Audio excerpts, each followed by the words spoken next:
Dahil sa dami ng mga issue sa bansa ngayon, hindi na raw dadalo si Pangulong Bongbong Marcos sa United Nations General Assembly sa Amerika.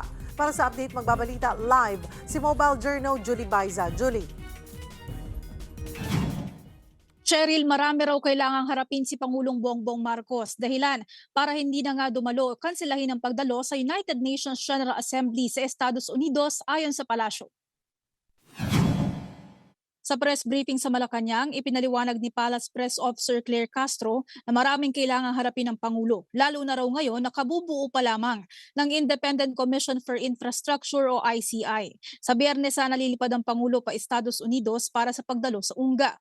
Pero sabi ng palasyo kagabi, dinelegate na ng Pangulo kay Foreign Affairs Secretary Teresa Lazaro ang engagement sa UNGA para matutukan ang local issues. Binigyan din ni Castro na marami pang ginagawa si PBBM bilang leader ng bansa. Hindi naman daw nakaaapekto sa desisyon ng Pangulo ang nakaambang malawakang protesta sa Setyembre 1.